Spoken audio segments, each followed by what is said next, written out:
என்று இஸ்லாம் சொல்கிறது. ஆனால் இந்த அதிகாரத்தை இன்றைக்கு யாருக்கு கொடுத்திருக்கான்? ஜனாதிபதியிட்ட கொண்டு போய் கொடுத்து வச்சிருக்கான். இந்த நாட்டிலே இந்திய சட்டங்கள் என்ன செய்கின்றது?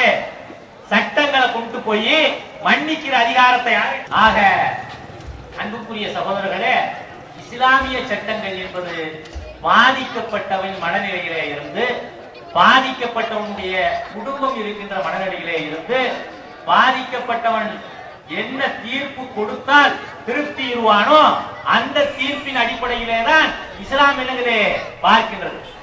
எங்க அண்ணனை, எங்க அம்மாவை, என்னுடைய சகோதரிய யாராவது கொன்று விட்டால் நான் என்ன மனநிலையில் இருப்பேன்?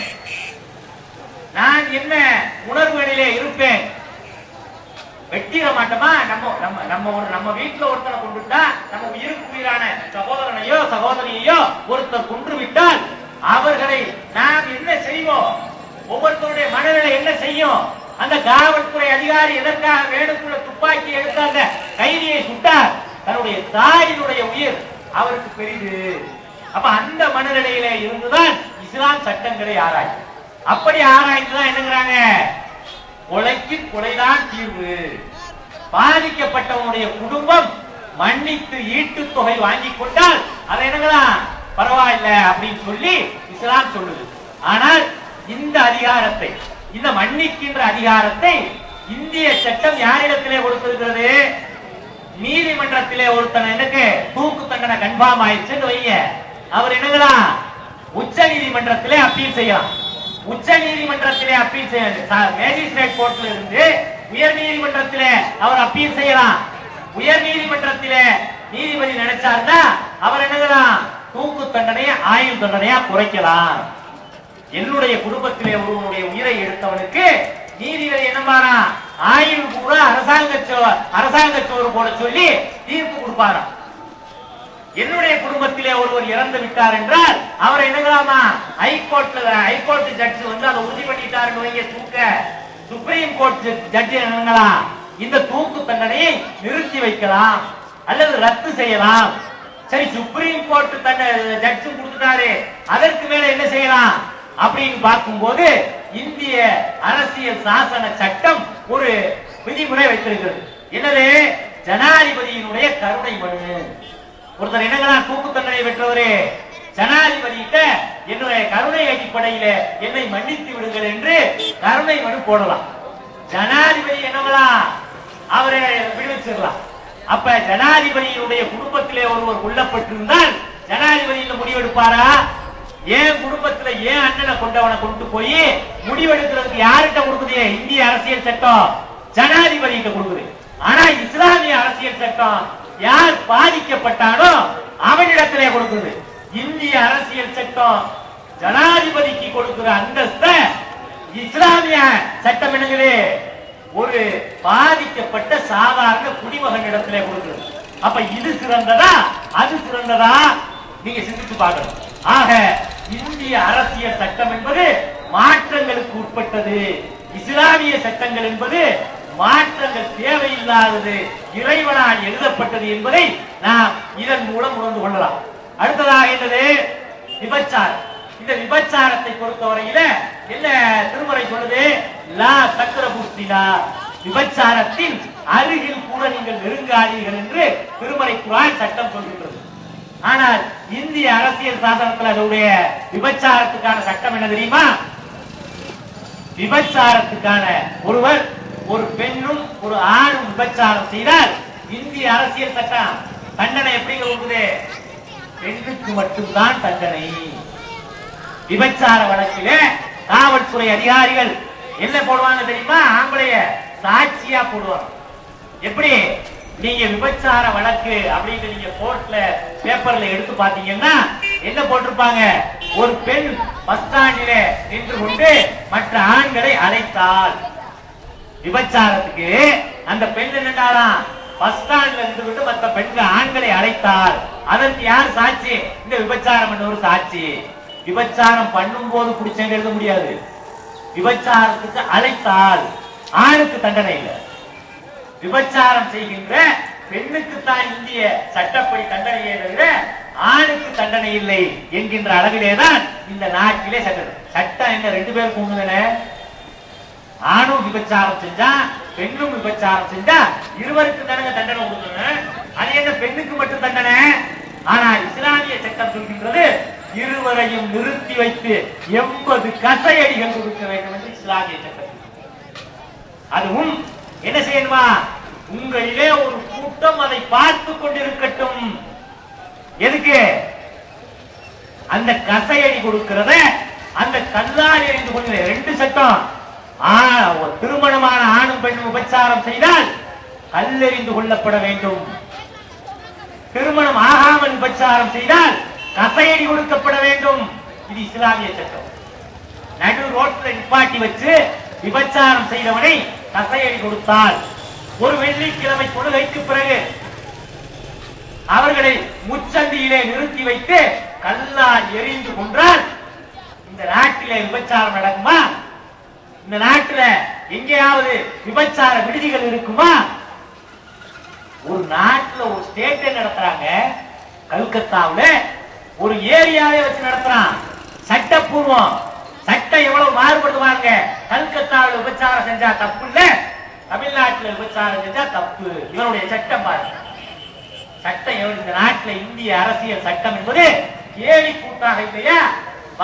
பாம்பேயிலே விபச்சாரம் செய்தால் தவறில்லை, தமிழகத்திலே விபச்சாரம் செய்தால் தவறு. அது ஒரு ஏரியாவே வச்சிருக்காங்க. மும்பை, கல்கத்தா போன்ற நகரங்களிலே விபச்சார விடுதிக்கென்றே ஒரு ஏரியா வச்சிருக்கான். தமிழ்நாட்டில் செஞ்சா தப்புங்கிறான். இதுதான் அரசியல் சட்டமா? மாநிலத்துக்கு மாநிலம் வித்தியாசப்படுவதுதான் அரசியல் சட்டமா? அப்ப இஸ்லாமிய அரசியல் சட்டம் எல்லாத்துக்கும் தான். ஆம்பளைக்கு பொம்பளைக்கு தண்டனை, எந்த நாடா இருந்தாலும் தண்டனை, எந்த இடமா இருந்தாலும் தண்டனை. இஸ்லாமிய ஆட்சி. அதுக்காக நீங்க என்ன கூடாது, யாராச்சும் குடிச்சிட்டு வந்து இங்க கம்பத்துல கட்டி வச்சு அடிச்சிடக்கூடாது. ஏன்னு கேட்டா அது ஒரு அரசாங்கம் செய்ய வேண்டிய வேலை. இஸ்லாமிய ஆட்சி இருந்தால் அந்த தண்டனையை கொடுக்கிறதுக்கு அதிகாரம் இருக்கே தவிர தனிப்பட்ட நபர்களுக்கோ குழுக்களுக்கோ அந்த அதிகாரம் இல்லை என்பதை நாம் விளங்கிக் கொள்ள வேண்டும். அப்போ இஸ்லாமிய சட்டங்கள் என்பவை மனிதனுடைய பாதிக்கப்பட்ட மனிதனுடைய உள்ள உணர்வை புரிந்து கொண்டு நடப்பதோடு மட்டுமல்லாமல் இந்த குற்றம் மீண்டும் நடக்கக்கூடாது. திருநவனை கையை விட்டதாகட்டும், கொலைக்கு கொலை, கண்ணுக்கு கண், கைக்கு கை, பல்லுக்கு பல், மூக்குக்கு மூக்கு என்கின்ற பழிவாங்குகின்ற சட்டங்களாகட்டும், விபச்சாரம் செய்தவனை பொது இடத்திலே வைத்து கல்லறிந்து கொள்ளுகின்ற சட்டங்களாகட்டும், இனி இந்த குற்றம் நடக்கக்கூடாது. அதைத்தான் பார்க்குது இஸ்லாம். இஸ்லாம் என்ன பார்க்குது அப்படின்னு கேட்டீங்கன்னா, இனி இந்த குற்றம் நடக்கக்கூடாது. இந்த குற்றத்தை இந்த ஊரில் எவனாச்சும் செய்யக்கூடாது. நீங்க சிந்திச்சு பாருங்க. கைய ஒருத்தனை வைக்கணும்னா அவன் இனிமே திருடுவானா? அவனை பார்த்து வேற எவனாச்சும் திருடுவானா? 100 தடவை செயலுக்கு போயிட்டு வந்து திருடுறது ஏன்? அவனை பார்த்து 100 பேர் திருடுறது ஏன்? அவன் என்னடா செஞ்சிருவாங்க? சட்டம், உங்க சட்டம் என்னடா செஞ்சிருக்கீங்களே? உள்ள வைப்ப 3 மாசம் சோறு விட்டு நான் வெளியே வருவேன், அரசாங்க விருந்தாளியா இருந்துட்டு வெளியே வருவேன் என்று நினைப்பதால் தான் இங்கே சட்டங்கள் பின்பற்றப்படுவதில்லை. இங்கே சட்டங்களுக்கு மதிப்பில்லை.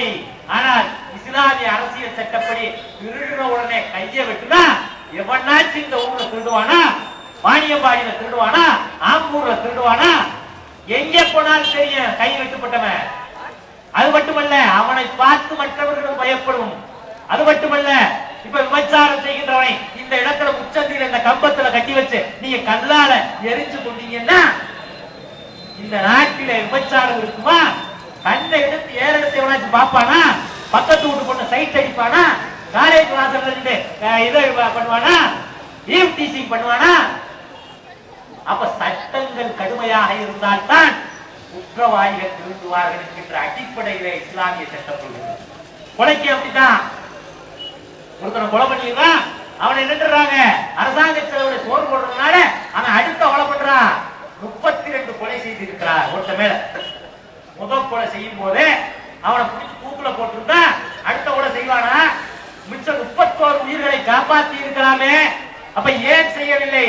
ஒருவன் குண்டு வைத்து கொலை செய்கின்றான் என்றால் முதல் குண்டு வைத்த போதே அவனை தூக்கிலே தொங்க விட்டிருந்தால் அடுத்தடுத்த வைப்பானா? அவனை பார்த்து இன்னொருத்த வைப்பானா? அவனை பார்த்து இன்னொருத்த வைப்பானா? ஏன் இந்த நடக்குது? குற்றங்களுக்கான தண்டனைகள் கடுமையாக இல்லை. அப்ப இஸ்லாமிய சட்டங்கள் எதை பார்க்கிறது என்றால், ஒன்று பாதிக்கப்பட்டவனுடைய மனநிலையிலே இருந்து பார்க்கின்றது, இரண்டாவது இனி யாரும் பாதிக்கப்படக்கூடாது என்கின்ற நிலையிலே இருந்து பார்க்கின்றது. அடுத்ததாக என்னது, இன்னும் எத்தனையோ சட்டங்களை சொல்லலாம். இந்த 20ஆம் நூற்றாண்டிலே கூட இந்தியாவிலே இன்னும் பல மாநிலங்களிலே பெண்களுக்கு சொத்துரிமை இல்லை. சொத்துரிமைங்க ஆணும் பெண்ணும் சமம் என்று பெண்களுக்காக குரல் கொடுக்கக்கூடிய மனித உரிமை அமைப்புகள் எல்லாம் இந்த சொத்துரிமைக்கு எங்கேயும் குரல் கொடுக்கிறாங்க. இந்த சொத்துரிமைக்கு பெண்களுக்கு ஆதரவாக எந்த மகளிர் ஆலயமும் மகளிர் அமைப்பும் குரல் கொடுக்கத்தானோ. ஆனால் 1400 ஆண்டுகளுக்கு முன்னாலேயே இஸ்லாம் கொடுத்துச்சு. எதுக்கு கொடுத்துச்சு? பெண்களுக்கு அவர்களுடைய தந்தைய சொத்திலே, அவர்கள் அன்னையர் விட்டு சென்ற சொத்திலே, அனைத்து சகோதர சகோதரிகள் விட்டு சென்ற அனைத்து சொத்துல என்ன இருக்கு? பெண்களுக்கு பங்கு இருக்கு என்று இஸ்லாம் சொல்லுச்சு. 1990 வரையில தமிழகத்திலே கூட இந்த சட்டம் 90ல தான் என்னங்கிறாரு கலைஞர் இந்த சட்டத்தை தமிழகத்திலே கொண்டு வருகின்றார். இன்னும் இந்தியாவிலே பல மாநிலங்களிலே இடையில இந்த பெண்களுக்கு சொத்துரிமை கிடையாது. இஸ்லாம் பெண்களுக்கு சொத்துரிமை கொடுக்கின்றது என்று சொன்னால் பெண்களுக்கு உயர்ந்த கண்ணியத்தை அளிக்கின்றது. அவர்களுடைய பொருளாதார கண்ணோட்டத்தோடு அவர்களை பார்க்கின்றது. அப்ப பொருளாதார கண்ணத்தோடு ஒரு மகனுக்கு தந்தையுடைய சொத்தில எவ்வளவு உரிமை இருக்கிறதோ அது போன்றதிலே வாரி பெண்ணுக்கு இருக்கிறது. ஆணுக்கு 2 பங்குண்டா பெண்ணுக்கு 1 பங்கு. உடனே கேட்கலாம், என்ன அப்ப ஆண் பெண் சமம் இல்லையா? ஆண் கொடுக்கறது மாதிரியே சமமா பெண்ணுக்கு கொடுக்க வேண்டியதுன்னு அப்படின்னு கேட்கலாம். இஸ்லாம் இனங்களே அங்கே கூட ஒருவன் பாதிக்கப்பட்டு விடக்கூடாது என்று பார்க்கிறது. எப்படி ஒரு ஆணுக்கு அந்த குடும்பத்துக்கான பொருளாதாரத்துக்கான பொறுப்பு இருக்கிறது, தன்னுடைய மக்களை வளர்க்க வேண்டிய பொறுப்பு இருக்கிறது, அவர்களுக்கு கல்வி கற்க அனைத்தும் செய்ய வேண்டிய பொறுப்பு இருக்கிறது. பெண்ணுக்கு அந்த பொறுப்பு இருக்கிறதா? பெண்ணை பொறுத்த வரைக்கும் பொருளாதார பொறுப்புகள் ஏதும் கிடையாது. இஸ்லாத்தை பொறுத்தவரையில் ஆணுக்கு தன்னுடைய மனைவிக்கு கொடுக்க வேண்டிய பொறுப்பு இருக்கிறது. அவனுடைய உடல், அவனுடைய உடை, அவனுடைய இருப்பிடம் அத்தனைக்கும் பொறுப்பேற்க வேண்டிய நிலை ஆணுக்கு இருக்கிறது. பெண்ணுக்கு இருக்கிறதா என்றால் இஸ்லாத்திலே எந்த பொருளாதார பொறுப்பு பொண்ணுக்கு கிடையாது. ஆகையினால என்ன இல்ல, ஆண்களுக்கு 2 பங்கு, பெண்களுக்கு 1 பங்கு என்கின்ற அதிலே கூட என்னது இஸ்லாம் ஆண்கள் அதிலே பாதிக்கப்பட்டு விடக் கூடாது என்பதற்காக இந்த நிலையை இருக்கிறது. அப்ப இஸ்லாமிய சட்டங்கள் என்றால் அது இறைவனின் சட்டங்கள். எந்த இறைவன் இந்த மனிதரை படைத்தானோ, எந்த இறைவன் இந்த மனிதனின் உள்ளத்தை அறிவானோ, அந்த உள்ளத்தை அறிந்த இறைவனால் கொடுக்கப்பட்ட சட்டம். இந்த சட்டம் இன்றைக்கும் என்றைக்கும் இது வருகின்ற எல்லா காலங்களுக்கும் பொருத்தமாக இருக்கும். ஆகையினால் அப்படிப்பட்ட இஸ்லாமிய சட்டங்கள் தான் இந்த நாட்டை ஆள்வதற்கு ஏற்ற சட்டங்கள். இதை நாங்க சொல்லுங்க, உடனே இங்கே உள்ள காவல்துறை அறிவாரே இங்கே இஸ்லாமிய சட்டங்களை கொண்டு வர வேண்டும் என்று சொல்கின்றார்கள் அப்படின்னு உடனே போடுவார். இதை நான் சொல்லவில்லை, இந்தியாவினுடைய உள்துறை அமைச்சராக இருந்த அத்வானி அவர்கள் சொல்கின்றார். உள்துறை அமைச்சரா யார் இருந்தா இந்த நாட்டுல? பிஜேபியில அத்வானி சொன்னார், குற்றங்கள் இந்த நாட்டிலே குறைய வேண்டுமானால் அரபு நாடுகளிலே உள்ளதை போன்று கடுமையான சட்டங்கள் வேண்டும். பாருங்க, எதிரிகள் வாயிலிருந்து கூட இஸ்லாத்தை அல்லாஹ் சொல்ல வைப்பார் என்பதற்கு இது சாட்சி. அத்வானி வாயால சொல்றாரு, இந்த நாட்டிலே அரபு நாட்டுடைய சட்டங்கள் வர வேண்டும். அரபு நாட்டுடைய சட்டம் தான் என்னது? இஸ்லாமிய சட்டம், இறைவனுடைய சட்டம். இந்த நாடு சுதந்திரம் அடைந்த போது மகாத்மா காந்தி அவர்களிடத்திலே கேட்கப்பட்டது, இந்த நாட்டிலே எப்படிப்பட்ட ஆட்சி வர வேண்டும் என்று நீங்கள் விரும்புகிறீர்கள், எப்படிப்பட்ட நிர்வாகம் வர வேண்டும் என்று நீங்கள் விரும்புகின்றீர்கள்? மகாத்மா காந்தியிடம் கேட்கப்பட்டது. அவர் சொன்னார், என்ன சொன்னாரு? எப்படிப்பட்ட மகாத்மா காந்தி? இறக்கும் போது கூட தன்னுடைய நெஞ்சிலே குண்டு வாங்கி கீழே விழுகும் போது கூட நேராம் என்று ராம பக்தனாக இறக்கும் போது கூட வெளிப்படுத்திய மகாத்மா காந்தியடிகள் என்ன சொல்லல? ராமராஜ்யம் வரணும்னு சொல்லல. என்ன சொன்னாரு? மகாத்மா காந்தி இடத்துல சுதந்திரம் அடைந்தவுடனேயே கேள்வி கேட்கப்பட்டது, இந்த நாட்டிலே எப்படிப்பட்ட ஆட்சி வர வேண்டும் என்று நீங்கள் விரும்புகின்றீர்கள்? கலீஃபா உமருடைய ஆட்சி இந்த மண்ணிலே வர வேண்டும் என்று நான் விரும்புகின்றேன். உளவுத்துறை சகோதரர்கள் குறிச்சுக்குங்க, நாங்க சொல்லல. இந்த நாட்டிலே உள்துறை அமைச்சராக இருந்த அத்வானி கேட்டார், இங்கே இஸ்லாமிய சட்டங்கள் வேண்டும் என்று. மகாத்மா காந்தி அவர்கள் சொன்னார், உமருடைய இஸ்லாமிய ஆட்சி இந்த மண்ணிலே வேண்டும் என்று. ஆகையினாலே அன்புக்குரிய சகோதரர்களே, இறை சட்டங்கள் தான் இந்த மனிதனை நேர்வழியிலே நடத்த போதுமான, எந்த காலத்துக்கும் திருத்த வேண்டிய இல்லாத ஒரு சட்டங்கள் இறை சட்டங்கள் தான். இந்திய மனிதர்களால் இயற்றப்பட்ட இந்த இந்திய சட்டங்கள் மாறுதலுக்கு உட்பட்டவை என்பதை நம்ம வேற எங்கேயும் போய் தேட தேவையில்லை. பாருங்க, போன ஆட்சியில நித்யானந்தா முடிச்சு உள்ளக்கப்பட்டாங்க, இந்த ஆட்சியில வெளியே வந்துட்டாங்க. ஜெயலலிதா ஆட்சியால சங்கராச்சாரியார முடிச்சு உள்ளக போட்டா, திமுக ஆட்சியில் அவர் வெளியே வந்துட்டார். இதுதான் என்னது? இந்திய நாட்டுடைய சட்டங்கள். ஆக அன்புக்குரிய சகோதரர்களே, இறை சட்டங்கள் தான் எந்நாளும் இந்த உலகை ஆழ்வதற்கும் இந்த மக்களை நேர்வழி செலுத்துவதற்கும் சரியான சட்டங்கள் என்பதை கூறி, அப்படிப்பட்ட இறையாட்சி அமைய வேண்டும் என்று பாடுபடக்கூடிய இந்திய தௌஹீத் ஜமாத் உங்களை இந்த நேர் வழியின்பால், இந்த சீரிய வழியின்பால், இறையாட்சியை அமைக்கக்கூடிய இந்த சட்டங்களின்பால் உங்களை அழைக்கிறது. அதற்காக இந்த ஏகத்துவ பணியின்பால் இந்திய தௌஹீத் ஜமாத்தின் இந்த தொண்டுகள் மூலமாகவும் உங்களை இணைத்துக் கொள்ளுமாறு உங்களை அன்போடு அழைக்கின்றோம். அப்படிப்பட்ட அழைப்பை விடுத்தவனாக இந்த உரையை நிறைவு செய்கின்றேன். இன்ஷா அல்லாஹ் இஷா தொழுகைக்கு பிறகு மீண்டும் இந்த உரை தொடரும். சகோதரர் எஸ்.எம். பாக்கர் அவர்கள் இங்கே மிக சிறப்பான ஒரு உரையை உங்கள் முன்னால் ஆற்ற இருக்கிறார்கள்.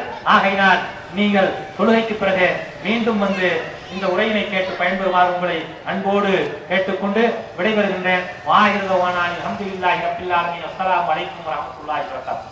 இந்த நிகழ்ச்சி பற்றிய உங்களின் மேலான கருத்துகளையும் ஆலோசனைகளையும் விளம்பரங்களையும் நாங்கள் எதிர்பார்க்கிறோம். நீங்கள் தொடர்பு கொள்ள வேண்டிய முகவரி மீடியா வேர்ல்ட் நம்பர் 81 அங்கப்பநாயக்கன் தெரு, சென்னை 1.